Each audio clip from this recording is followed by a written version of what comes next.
Hello friends, स्वागत है आप सभी का सारथी कॉमर्स एंड आर्ट्स क्लासेज में।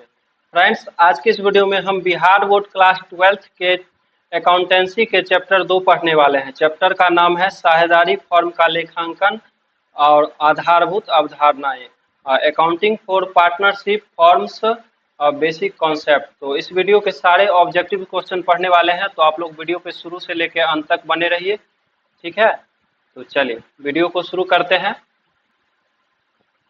पहला क्वेश्चन है, साझेदारी संलेख की अनुपस्थिति में साझेदार को उसके द्वारा फॉर्म को दी गई अग्रिम राशि पर ब्याज दिया जाएगा।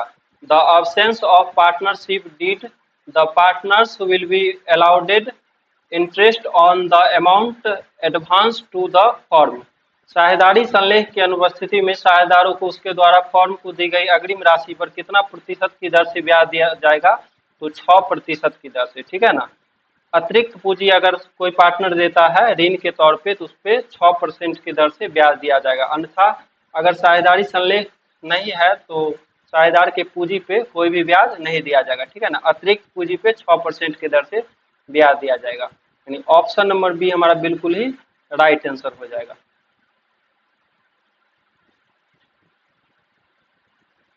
अगला क्वेश्चन है 2 नंबर क्वेश्चन, कौन साझेदारी की विशेषता नहीं है? Which one is not the features of partnership. कौन साझेदारी की विशेषता नहीं है? तो क्या हो जाएगा? सीमित दायित्व। ठीक है ना। सीमित दायित्व, लिमिटेड लायबिलिटी जो है साझेदारी की विशेषता नहीं है। ठीक है ना। ऑप्शन नंबर सी इसका बिल्कुल ही राइट आंसर हो जाएगा। अगर बात करें जो साझेदारी की विशेषता है, तो समझौता जो है साझेदारी की विशेषता है, लाभ विभाजन साझेदारी की विशेषता है, और 2 या 2 से अधिक व्यक्ति जो है ये साझेदारी की विशेषता है। साझेदारी की विशेषता कौन नहीं है? तो लिमिटेड लायबिलिटीज। एक साझेदारी फॉर्म में जो है साझेदार का सीमित दायित्व नहीं होता है। ठीक है ना। और सीमित दायित्व का मतलब ये होता है, जो अगर फॉर्म में हानि होता है तो फॉर्म के तरफ से ही भरा जाएगा। ठीक है ना। पार्टनर अपने पर्सनल प्रॉपर्टी से नहीं भरेगा। ठीक है ना। तो ये जो है सीमित दायित्व साझेदारी की विशेषता नहीं है। ठीक है ना। साझेदारी की विशेषता क्या है? तो अनलिमिटेड लायबिलिटी। ठीक है ना। असीमित दायित्व होती है। तो ऑप्शन नंबर सी इसका बिल्कुल ही राइट आंसर हो जाएगा। अगला क्वेश्चन है 3 नंबर क्वेश्चन, साझेदारी समझौता के अभाव में साझेदारों को पूंजी पर ब्याज दिया जाएगा। In the absence of partnership deed interest on capital will be given to the partners at. देखिए, साझेदारी समझौता के अभाव में साझेदारों को पूंजी पर ब्याज दिया जाएगा। कितना प्रतिशत की दर से? तो साझेदारी का समझौता के अभाव में कोई भी ब्याज पूंजी पे नहीं दिया जाएगा। ठीक है ना। जैसे कि ऊपर के क्वेश्चन में अतिरिक्त पूंजी पे हम 6% की दर से ब्याज दिया जाएगा। ठीक है ना। तो इसमें क्या हो जाएगा? इनमें से कोई नहीं हो जाएगा। ठीक है ना। कोई भी ब्याज नहीं दिया जाएगा। ऑप्शन नंबर डी इसका राइट आंसर हो जाएगा।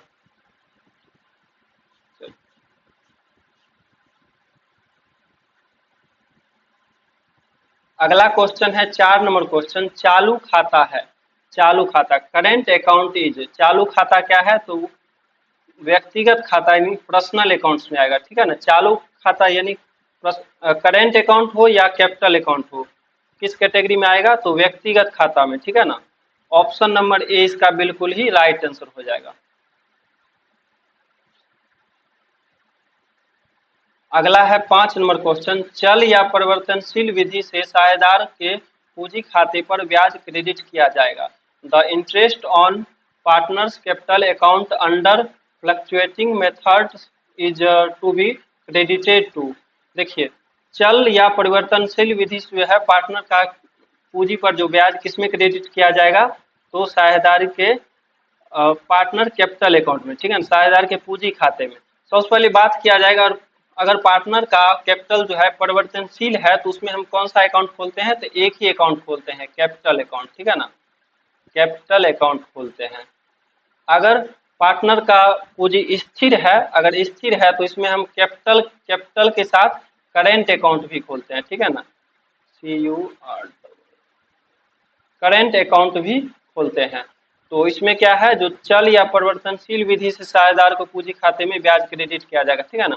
तो इसमें अगर साझेदार का पूंजी जो है परिवर्तनशील है यानी फ्लक्चुएटिंग है, तो उसमें जो है एक ही अकाउंट खुलेगा, कौन सा? पार्टनर का कैपिटल अकाउंट।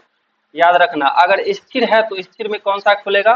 पार्टनर का कैपिटल अकाउंट खुलेगा और करेंट अकाउंट खुलेगा, ठीक है ना। तो इसमें क्या हो जाएगा? ऑप्शन नंबर सी इसका बिल्कुल ही राइट आंसर हो जाएगा। चल या परिवर्तनशील विधि से साझेदार के पूंजी खाते पर ब्याज क्रेडिट किस में किया जाता है? तो साझेदारी के पूंजी खाते में, ठीक है ना, क्रेडिट साइड लिखा जाता है। चलिए अगला क्वेश्चन है 6 नंबर क्वेश्चन, साझेदारों का चालू खाता हमेशा होगा। देखिए करेंट अकाउंट की बात किया जाए तो साझेदार का क्या होगा? या डेबिट बैलेंस ज्यादा होगा कभी, या कभी क्रेडिट बैलेंस ज्यादा होगा। तो इनमें से दोनों में से कोई भी हो सकता है, ठीक है ना। ऑप्शन नंबर सी इसका बिल्कुल ही राइट आंसर हो जाएगा।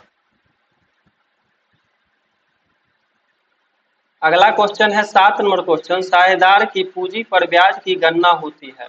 साझेदार की पूंजी पर ब्याज की गणना जो होती है, interest on partner capital is calculated on. साझेदार की पूंजी पर ब्याज की गणना जो होती है वो प्रारंभ की पूंजी पर होती है, ठीक है ना। ऑप्शन नंबर ए इसका बिल्कुल ही राइट आंसर हो जाएगा। प्रारंभ की पूंजी पर हमेशा जो है जब हम ब्याज इंटरेस्ट निकालेंगे पूंजी पे ब्याज, अगर समझौता के अभाव में समझौता में दिया रहेगा जो पार्टनर की पूंजी पे ब्याज देना है, तो क्या करेंगे? प्रारंभ की पूंजी पर हम ब्याज निकालेंगे। ऑप्शन नंबर ए इसका बिल्कुल ही राइट आंसर हो जाएगा।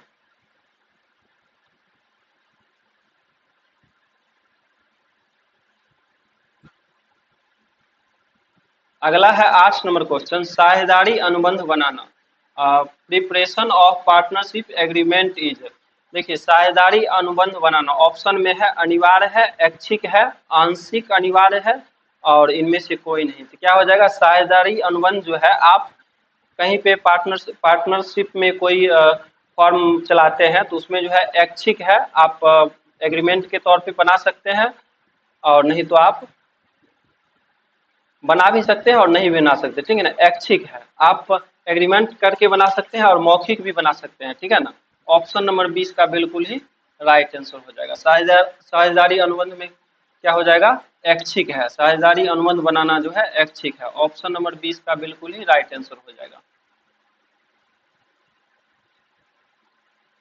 अगला क्वेश्चन है 9 नंबर क्वेश्चन, साझेदारों की पूंजी पर देय ब्याज प्रभावित किया जाता है। साझेदारों की पूंजी पर देय ब्याज प्रभावित किया जाता है, कहाँ पे लिखा जाता है? तो क्या हो जाएगा? लाभ हानि नियोजन खाते में, ठीक है ना। साझेदार की पूंजी पे जो ब्याज देते हैं पीएल अप्रोप्रिएशन अकाउंट के डेबिट साइड दिखाते हैं, ठीक है ना। पार्टनर के जो ब्याज देते हैं वो पीएल अप्रोप्रिएशन अकाउंट में डेबिट साइड दिखाते हैं। ऑप्शन नंबर सी हमारा बिल्कुल ही राइट आंसर हो जाएगा।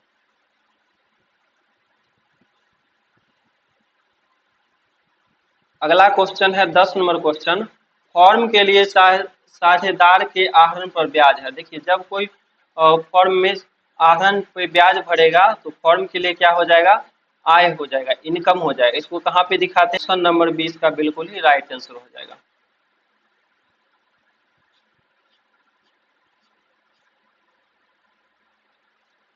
अगला है 11 नंबर क्वेश्चन, किसी साझेदारी संलेख के अभाव में किसी फॉर्म के लाभ एवं हानियों को बांटते हैं। देखिए साझेदारी संलेख के अभाव में जब लाभ या हानि होगा तो उसको कैसे बांटेंगे? तो समान अनुपात में बांटेंगे, ठीक है ना, इन इक्वल रेशियो में बांटा जाएगा। ऑप्शन नंबर 20 का बिल्कुल ही राइट आंसर हो जाएगा।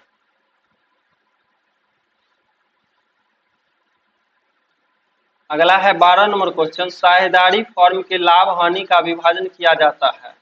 इन partnership firm profit and loss are shared.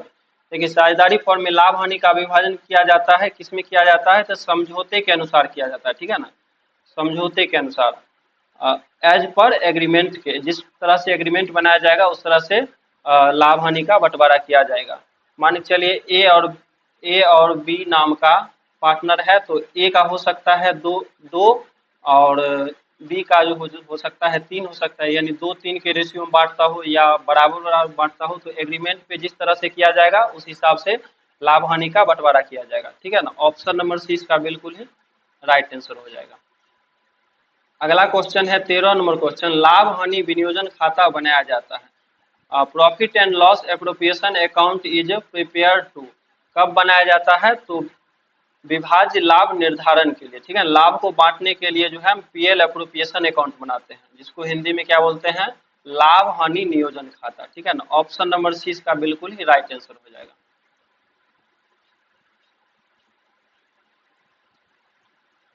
अगला क्वेश्चन है 14 नंबर क्वेश्चन, एक सामान्य साझेदारी में साझेदारों की अधिकतम संख्या है, एक सामान्य साझेदारी में साझेदारों की अधिकतम संख्या कितनी होती है, तो 50 होती है, ठीक है ना, अधिकतम संख्या 50 होती है। ऑप्शन नंबर डी इसका बिल्कुल ही राइट आंसर हो जाएगा।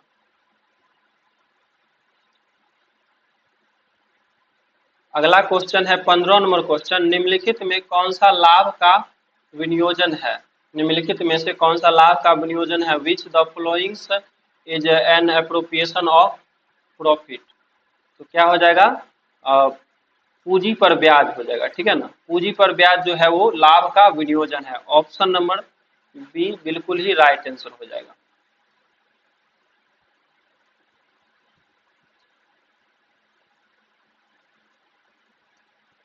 अगला क्वेश्चन है 16 नंबर क्वेश्चन, जब आहरण का समय न दिया हो तो आहरण पर ब्याज लगाया जाता है, तो क्या हो जाएगा, 6 महीने के लिए लगाया जाता है। जब आहरण का समय न दिया हो तो हम जनरली कितना कितने महीने के लिए ब्याज लगाते हैं, इंटरेस्ट ऑन ड्राइंग 6 महीने के लिए। ऑप्शन नंबर 20 का बिल्कुल ही राइट आंसर हो जाएगा।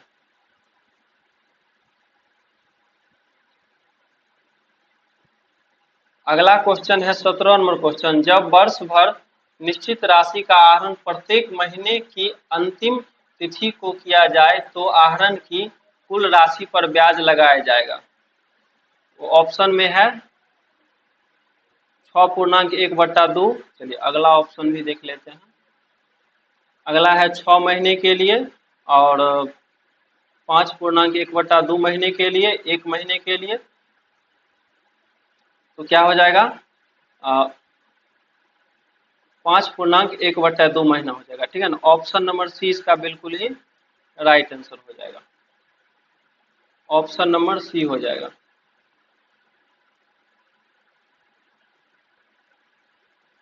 देखिए एक बार फिर से समझ लीजिए इसको, जब वर्ष भर में निश्चित राशि का आहरण प्रत्येक महीने के अंतिम दिन को किया जाए तो आहरण की कुल राशि पर ब्याज लगाया जाएगा। कितना महीने के लिए लगाया जाएगा, तो इस तरह से आप कैलेंडर के माध्यम से समझ सकते हैं।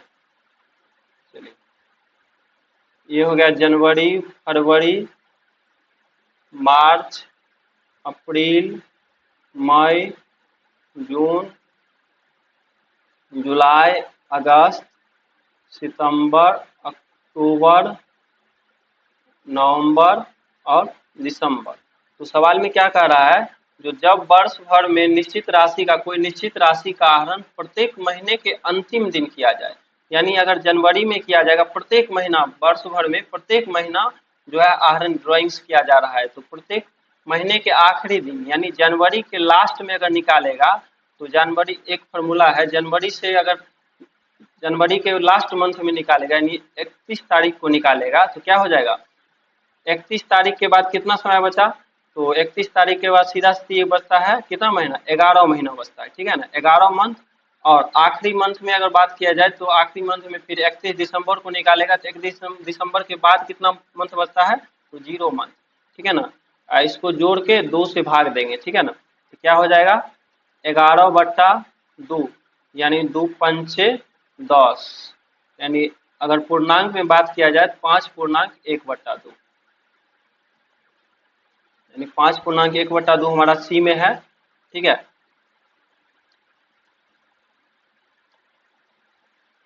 अगर बात किया जाए जब वर्ष भर की राशि आहरण प्रत्येक महीने के आरंभ में निकाला जाए, तो आरंभ में निकालेंगे तो देखिए जनवरी के, अगर जनवरी 1 तारीख को निकालेगा तो 1 तारीख को निकालेगा तो जनवरी के बाद कितना महीना बच रहा है, जनवरी को अगर 1 तारीख को निकालेगा तो 12 मंथ बचता है, 12 महीना। और उसके बाद फिर दिसंबर को निकाल, प्रत्येक महीना निकाल रहा है 2-2 हज़ार रुपया, प्रत्येक महीना 2 हज़ार रुपया अगर निकाल रहा है, मान के चलिए 2 हज़ार रुपया जनवरी से लेकर दिसंबर तक, तो फिर प्रत्येक महीने में आरंभ में निकाल लेता है, तो क्या हो जाएगा दिसंबर में फिर 1 दिसंबर को निकालेगा, 1 दिसंबर को निकालेगा तो इसमें कितना महीना बचता है, 1 महीना बच जाता है, क्या हो जाएगा पहले पहले मंथ में आहरण किया गया में बचा समय और प्लस आखिरी मंथ में आहरण किया जाने के बाद बचा समय, उसको जोड़ के और हम 2 से भाग दे देंगे तो क्या हो जाएगा, मेरा जो है एवरेज टाइम निकल जाएगा। ठीक है ना, 12 1 13 हो जाएगा, 13/2 यानी 2 छक 12 और 2 पंजे 2 यानी 6.5 आ जाता है। ठीक है ना, इस तरह से निकालना। और यदि इसमें हम बात किया जाए जो प्रत्येक महीने के मध्य में निकालता है, ठीक है ना, अगर जब वर्ष भर में निश्चित राशि का आहरण प्रत्येक महीने के मध्य में, ठीक है ना, अगर सवाल में बोले जो मध्य में निकालता है, ध्यान से समझ लीजिए, मध्य में निकालेगा तो कब निकालेगा, जनवरी में मान चलिए अगर निकालेगा तो 15 जनवरी को निकालेगा, 15 जनवरी को पैसा निकालेगा। और फरवरी में भी 15 जनवरी को 15 फरवरी को निकालेगा, मार्च में भी 15 मार्च को निकालेगा पैसा। ठीक है ना, इस तरह से अगर मध्य में दिया रहेगा तो प्रत्येक महीना के मध्य में 15 तारीख को निकलता है।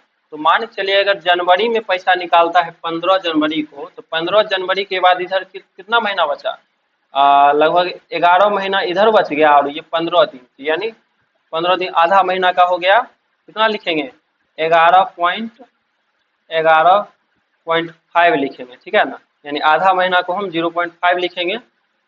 और उसके बाद अगर दिसंबर को भी 15 दिसंबर को पैसा निकालेगा तो इधर कितना महीना बच जाता है, यानी सॉरी कितना दिन बच जाता है, 15 दिन, आधा महीना इधर बच जाता है। तो आधा महीना यानी इसको जोड़ देंगे, आधा महीना को जोड़ देंगे, 0.5 को जोड़ देंगे। ठीक है ना, और भागा 2 से भाग देंगे तो हमारा एवरेज टाइम जो है निकल जाएगा। ठीक है ना, एवरेज टाइम कितना आ जाएगा, जोड़ेंगे तो क्या हो जाएगा, 12 भागा 2, यानी एवरेज टाइम जो है 6 मंथ के लिए निकाला जाएगा।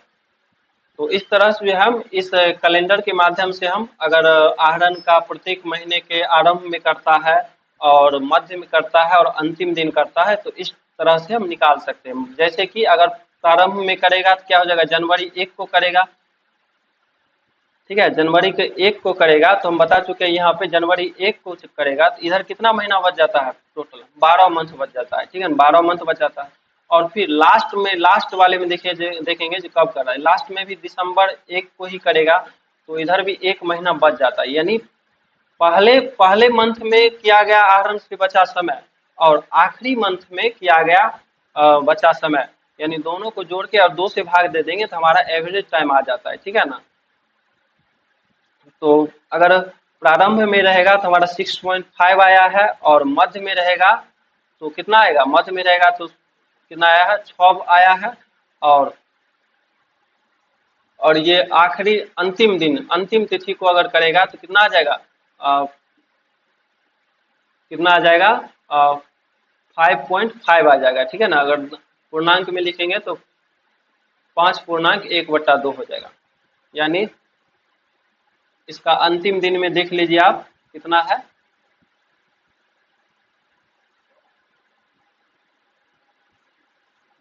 अंतिम दिन में है ना 5.1/2। तो इस तरह से जो हम, आप चाहे तो याद भी कर सकते हैं, आप चाहे तो याद भी रख सकते हैं, नहीं तो आप आसानी से ये कैलेंडर के माध्यम से निकाल सकते हैं। चलिए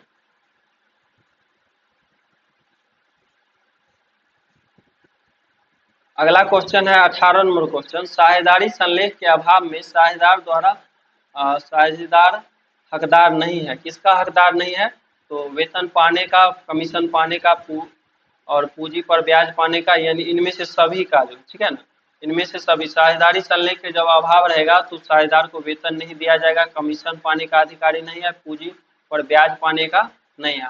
यदि अतिरिक्त पूंजी लगाता है, अगर क्वेश्चन में दिया रहेगा जो अतिरिक्त पूंजी लगाता है तो उस पे जो हम 6% की दर से 6% की दर से ब्याज दिया जाएगा प्रति वर्ष की दर से। ठीक है ना, तो इनमें अगर बात किया जाए पूंजी पे तो पूंजी पे ब्याज नहीं दिया जाएगा, वेतन नहीं दिया जाएगा, कमीशन भी नहीं दिया जाएगा। यानी समझौता के अभाव में कोई भी सैलरी, कमीशन, पूंजी, इनमें से कुछ भी नहीं दिया जाएगा। ठीक है ना, इनमें से सभी हो जाएगा। ऑप्शन नंबर डी हमारा बिल्कुल ही राइट आंसर हो जाएगा।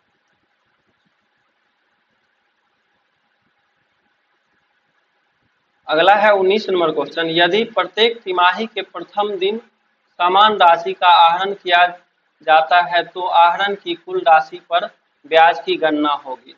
अब इसमें देखिए कितना मंथ है, 6 माह के लिए, 6.5 माह के लिए, 5.5 माह के लिए और 7.5 माह के लिए। तो उसी तरह हम कैलेंडर के माध्यम से हम निकाल सकते हैं। जैसे कि फिर एक तरह से हम कैलेंडर खींच लेते हैं।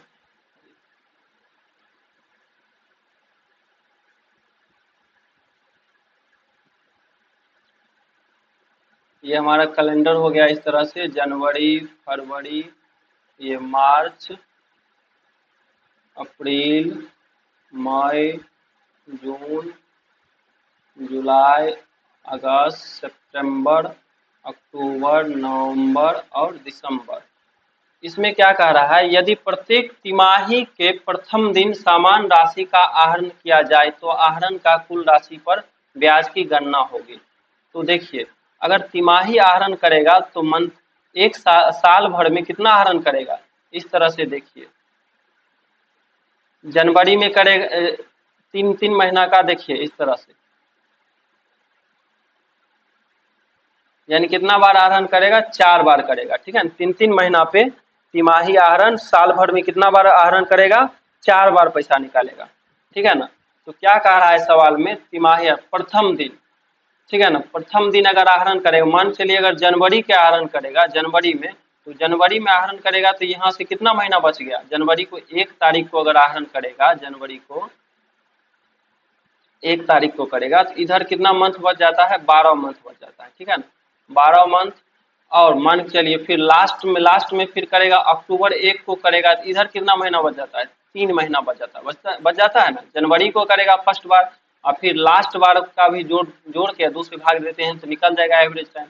तो पहला जनवरी से करा तो 12 महीना, और उसके बाद आखिरी बार जो है अक्टूबर में करेगा आहरण, तो क्या हो जाएगा, अक्टूबर के बाद कितना महीना बचता है, 3 मंथ, यानी 12 + 3 और 2 से हमको भाग दे देना। तो क्या हो जाएगा, 12 3 15 हो जाएगा, 15 भागा 2 यानी 7.5 आ जाएगा, ठीक है ना, 7.5 मंथ, यानी ऑप्शन नंबर डी हमारा बिल्कुल ही राइट आंसर हो जाएगा, ठीक है। इसी तरह अगर मध्य में करेगा तो मान चलिए कब करेगा, फरवरी में 15 तारीख को करेगा, ठीक है ना, फरवरी में 15 तारीख को करेगा, 15 तारीख को आहरण करेगा तो 15 तारीख के बाद कितना मंथ बचता है, इधर बच गया आपका 1 2 3 4 5 6 7 8 9 10 मंथ बच गया, ठीक है ना। ये इधर आधा महीना हो जाएगा, यानी 10.5 प्लस, अगर और उसके बाद आखिरी मंथ में जो करेगा, यानी नवंबर में 15 तारीख को फिर करेगा आहरण, तो मध्य में कर रहा है आहरण, तो क्या हो जाएगा, नवंबर में 15 तारीख को करेगा तो इधर कितना महीना बच जाता है, 1.5 महीना बच जाता है, यानी 1.5 हो जाएगा, ठीक है ना, भागा 2। इस तरह से मध्य में रहेगा तो हम क्या करेंगे, जोड़ देंगे, ये हो जाएगा 10 1 11 1 12 हो जाएगा, 5 5 10 1 10 1 11 1 12, ठीक है ना, 12 मंथ हो जाएगा, 12 भागा 2 2 6 12 हो जाएगा, यानी 6 मंथ हो जाएगा। तो इस तरह से हम निकाल सकते हैं। अगर तिमाही आहरण महीने के आखिरी दिन करता है, यानी अगर तिमाही आहरण वर्ष महीने के आखिरी दिन करेगा तो मार्च 31 को करेगा, ठीक है ना, मार्च 31 को करेगा तो मान के चलिए मार्च 31 को करेगा, इधर कितना महीना बच जाता है, 3 3 6 3 9 महीना इधर बच जाता है, ठीक है ना, प्लस 9 और भागा इधर, इधर जो दिसंबर को करेगा, फिर अगर प्रत्येक तिमाही के आखिरी दिन आहरण करता है तो फिर मार्च को करेगा पहला बार आहरण, उसके बाद फिर जून को करेगा, ठीक है ना, फिर सितंबर में करेगा, उसके बाद दिसंबर में। तो पहला बार क्या है, मार्च में, अगर अंत में तिमाही के अंत में करता है तो पहला बार कब करेगा, मार्च में, ठीक है ना। तो मार्च के बाद कितना महीना बचता है, 9 महीना, और आखिरी बार जब कर रहा है दिसंबर को, कितना महीना, 0, यानी भागा 2 कर देंगे, यानी 9 भागा 2 कर देंगे, क्या हो जाएगा, 9 भागा 2 हो जाएगा 4.5 हो जाएगा, ठीक है ना। तो इस तरह से जो है आप निकाल सकते हैं और याद भी कर सकते हैं। याद अगर रखते हैं तो इसमें क्या होता है, जो कभी मिस भी हो सकता है सवाल बनाते वक्त, तो इस तरह से आप निकाल सकते हैं। कैलेंडर के इस तरह से खींच के आप निकाल सकते हैं। ठीक है, चलिए अगला क्वेश्चन है 20 नंबर क्वेश्चन। अनुकल्प और करण साझेदार है जिनकी पूंजी क्रमशः कितना है, 25,000 तथा 15,000 है। पूंजी पर 10% वार्षिक ब्याज देना है। तो दोनों साझेदार की पूंजी पर ब्याज की गणना कीजिए जब फर्म ने 2400 लाभ कमाया हो। तो हमको लाभ से मतलब नहीं है, हमको पूंजी पे ब्याज जो देंगे तो क्या करेंगे, अनुकलन का जो निकालेंगे मान के चलिए, तो क्या हो जाएगा, इनका पूंजी कितना है अनुकलन का, 25,000 है। ठीक है ना, 25,000 प्रतिवर्ष निकालना है 1 साल का, तो गुने 10/100। ठीक है ना, इस तरह से निकाल सकते हैं। 10 और ये 0 से ये 0 कट गया, यानी कितना आ गया, 2500 रुपया इसका आ गया, 2500 रुपया आ गया। और इसका जो है करण का जो निकालेंगे तो करण का कितना कैपिटल है, 15,000 है। 15,000 गुने रेट कितना है, 10/100, 10 ये 0 कट गया, कितना हो गया, इसका हो गया 1500। ठीक है ना, तो ऑप्शन में आप लोग देख सकते हैं 2500 और 1500 जो है ऑप्शन नंबर ए जो है बिल्कुल ही राइट आंसर हो जाएगा। चलिए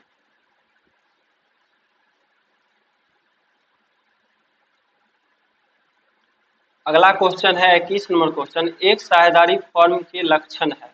देखिए साझेदारी फर्म का लक्षण क्या है, तो 2 या 2 से अधिक व्यक्ति, ठीक है, निर्धारित अनुपात में लाभ हानि का बांटना, ठीक है, ये भी है लक्षण। और उसके बाद व्यवसाय का सभी के द्वारा या उनमें से किसी एक के द्वारा सबकी ओर से चलाया जाना। ठीक है ना, तो ये भी हो जाएगा, यानी उपयुक्त सभी हो जाएगा। ठीक है ना, एक साझेदारी फर्म के लक्षण जो है इनमें से सभी है, यानी उपयुक्त ऑल ऑफ द एबव हो जाएगा। ऑप्शन नंबर डी इसका बिल्कुल ही राइट आंसर हो जाएगा। चलिए अगला क्वेश्चन है हमारा 22 नंबर क्वेश्चन। यदि समान मासिक राशि प्रत्येक माह के आरंभ में आहरण के रूप में निकाला जाए तो औसत समय में क्या लिया जाएगा। देखिए ये मासिक आहरण करता है और प्रत्येक महीने क्या कर रहा है, फिर से एक बार, समान राशि मासिक आहरण प्रत्येक माह के आरंभ में बोल रहा है। ठीक है ना, प्रत्येक महीना वैसे ही जैसे आपको बताए थे कैलेंडर खींच लेना है जनवरी फरवरी करके, उस तरह से। अब क्या कर रहा है सवाल में, जो प्रत्येक महीने के पहला दिन निकालता है। तो मान चलिए प्रत्येक महीना जनवरी में भी 1 तारीख को निकालेगा, फरवरी में भी 1 तारीख को निकालेगा, फरवरी में भी 1 तारीख को निकालेगा। इस तरह से दिसंबर तक जो है, दिसंबर में भी 1 तारीख को निकालेगा। तो पहला अगर बात किया जाए एवरेज टाइम कैसे निकालेंगे, तो जनवरी में 1 तारीख को निकालेगा तो इधर कितना टाइम बच गया, कितना मंथ बच गया, 12 मंथ, यानी लिखेंगे 12 प्लस दिसंबर में अगर 1 तारीख को निकालेगा यानी आहरण करेगा, तो क्या इधर कितना दिन समय बच जाता है, 30 दिन, यानी 1 महीना इधर मान के लीजिए, यानी 12 1 13 हो जाएगा और 2 से भाग दे देना। ठीक है ना, यानी 12 1 13, 13/2। ठीक है ना, इस तरह से 2 6 12 यानी 6.5 आ जाएगा। ठीक है ना, यानी ऑप्शन नंबर डी में जो है 6.5 है। ऑप्शन नंबर डी इसका बिल्कुल ही राइट आंसर हो जाएगा। इस तरह से आप कैलेंडर के माध्यम से, जैसे कि आपको ऊपर वाले सवाल में हम बताए थे इससे पहले वाले, उस तरह से आप बहुत आसानी से आप निकाल सकते हैं। अब याद रखना बहुत दिक्कत हो जाता है, कभी कभी आप मिस भी कर सकते हैं, तो इससे अच्छा है जो आप कैलेंडर के माध्यम से आप आसानी से एवरेज मंथ जो है निकाल सकते हैं। चलिए अगला क्वेश्चन है 24 नंबर क्वेश्चन। किसी समझौता के अनुपस्थिति में साझेदार पाने का अधिकारी है। देखिए क्या पाने का अधिकारी है, तो हम जैसे ही बता चुके हैं, अतिरिक्त पूंजी पे, केवल अतिरिक्त पूंजी पे 6% के दर से, यानी ऋण के तौर पे जो पूंजी दिया जाएगा उस पे 6% की दर से 6% की दर से ब्याज दिया जाएगा। अन्यथा साझेदार को सैलरी नहीं दिया जाएगा, पूंजी पे ब्याज नहीं दिया जाएगा। ठीक है ना, कमीशन नहीं दिया जाएगा। तो क्या पाने का अधिकारी है, ऋण तथा अग्रिम पर ब्याज। ठीक है ना, वो भी कितना परसेंट, 6% की दर से, यानी ऑप्शन नंबर सी हमारा बिल्कुल ही राइट आंसर हो जाएगा।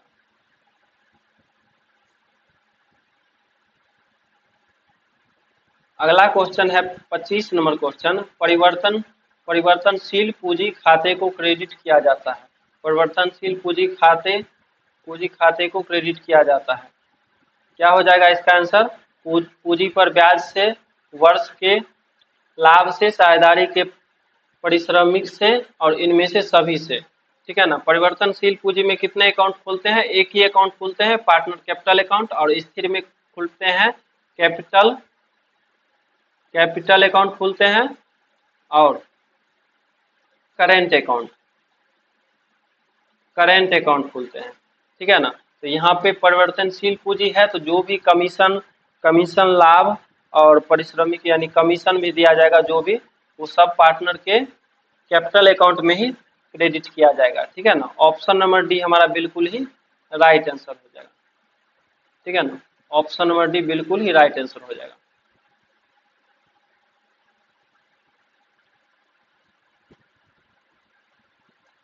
अगला क्वेश्चन है 26 नंबर क्वेश्चन, साझेदारों की पूंजी पर ब्याज है। साझेदारों की पूंजी पर ब्याज जो है वो क्या हो जाएगा? विनियोजन है। ठीक है ना। साझेदारों की पूंजी पर जो ब्याज है वो विनियोजन हो जाएगा, एन एप्रोप्रिएशन है। ऑप्शन नंबर 20 का बिल्कुल ही राइट आंसर हो जाएगा। यानी साझेदारी संलेख में रहेगा पूंजी पे ब्याज देना तो दिया जाएगा, अन्यथा नहीं दिया जाएगा। तो क्या हो जाएगा? एन एप्रोप्रिएशन, विनियोजन। ऑप्शन नंबर 20 का बिल्कुल ही राइट आंसर हो जाएगा।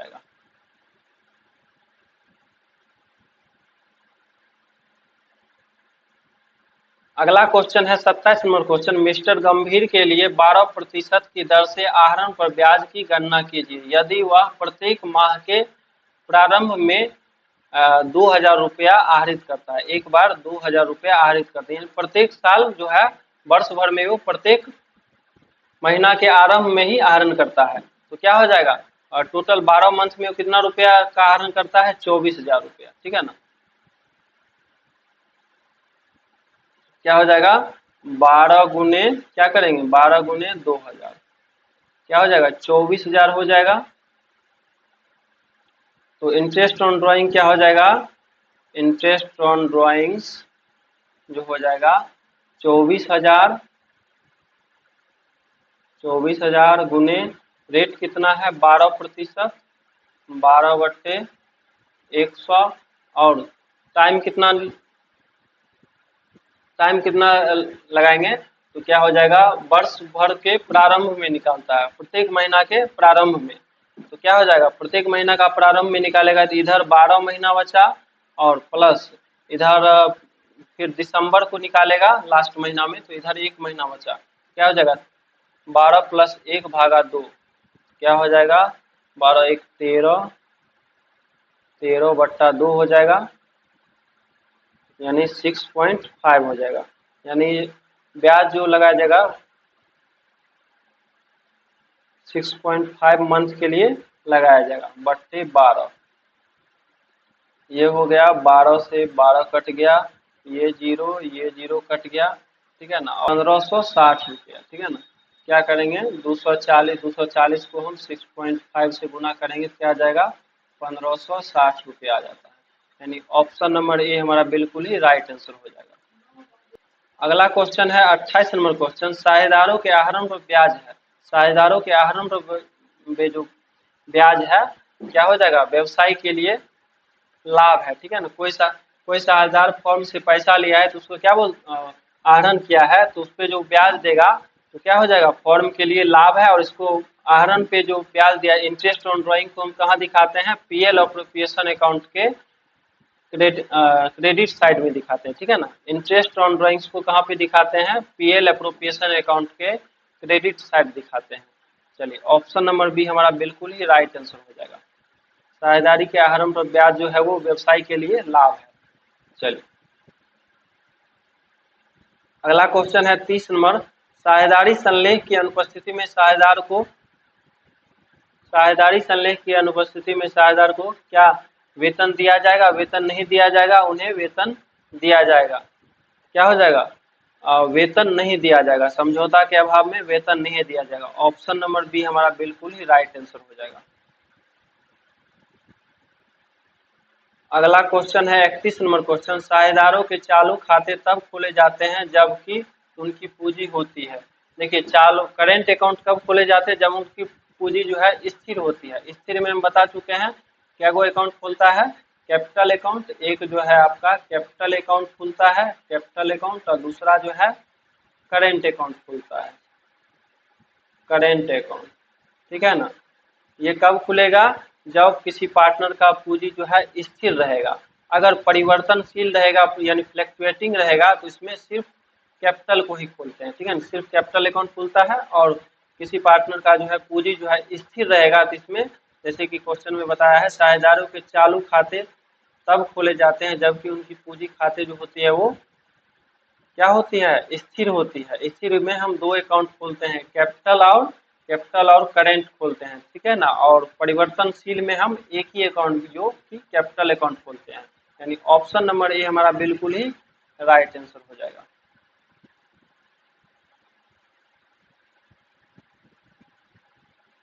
अगला क्वेश्चन है 32 नंबर क्वेश्चन, साझेदारों के आहरण पर ब्याज के लिए डेबिट किया जाता है। साझेदारों के आहरण पर ब्याज के लिए डेबिट किया जाता है।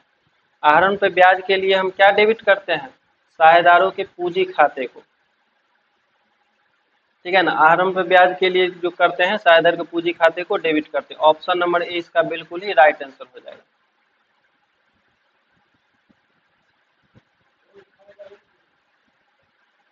अगला क्वेश्चन है 33 नंबर क्वेश्चन, साझेदारों के द्वारा फर्म को दिए गए अग्रिम ब्याज है। क्या हो जाएगा, साझेदार के द्वारा फर्म को दिए गए अग्रिम ब्याज जो है वो क्या हो जाएगा, प्रभार हो जाएगा, ये चार्ज हो जाएगा। ऑप्शन नंबर सी इसका बिल्कुल ही राइट आंसर हो जाएगा। तो मिलते हैं एक नए वीडियो में नए टॉपिक के साथ, तब तक के लिए जय हिंद जय भारत।